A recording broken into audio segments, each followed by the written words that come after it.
Alors, c'est un tour du chapeau pour Mark Carney, le Parti libéral du Canada, qui est maintenant majoritaire. Les libéraux ont désormais 174 sièges à la Chambre des communes. Ils ont raflé, sans trop grande surprise, dans les 3 circonscriptions qui étaient en élection partielle, dont Terrebonne.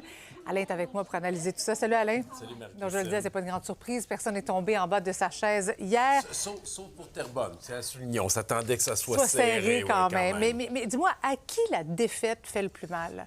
Clairement, à Pierre Poilievre, dans toutes les 3 circonscriptions, le score par rapport à l'élection il y a un an a diminué. Et on parle même dans l'University Rosedale, il a fini 3e après le NPD. Puis Dieu sait que pour le NPD, ça ne va pas bien.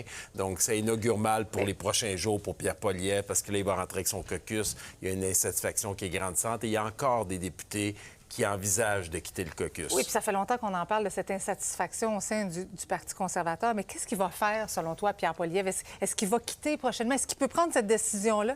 Bien, lui, il s'acharne, il veut rester en poste, mais la pression va venir du caucus parce que le Parti conservateur utilise la loi Chung et qui lui donne le pouvoir d'expulser son chef.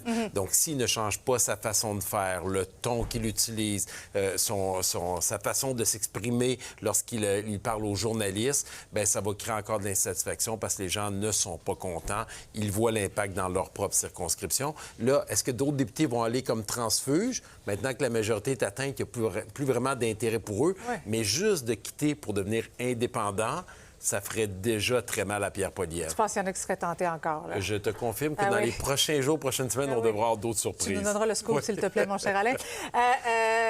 Je veux revenir, bien sûr, sur la nouvelle du jour, quand même. Mark Carney qui annonce la suspension de la taxe sur l'essence jusqu'à la fête du travail, donc pendant 5 mois. D'abord, ma première question, pourquoi il ne l'a pas fait jusqu'à la fin de l'année? Bon, premièrement, parce que ça a un coût. Donc, la question qu'il faudrait lui poser, la prochaine question qu'on va parler avec François-Philippe Champagne, c'est OK, mais on prend l'argent où? Est-ce qu'on la rajoute sur la dette, cet argent-là? Oui, parce que c'est quand même une mesure qui va coûter au Trésor public 2,4 milliards de dollars. C'est exactement. énorme. Puis deuxièmement, bien, c'est lié direct au conflit qui est en Iran. Donc, est-ce que ce conflit-là va perdurer? Il n'y a rien qui empêcherait François-Philippe Champagne et Mark Carney de prolonger cette baisse de taxes pour les contribuables par la suite si la guerre devait se poursuivre et que le prix de l'essence continuerait d'augmenter. Mise à jour économique du gouvernement Carney le 28 avril. À quoi on peut s'attendre? Bien là, on a l'air de laisser sous-entendre que le déficit est moins élevé que prévu. Donc, est-ce que c'est la raison pourquoi Mark Carney donne déjà un répit aux contribuables?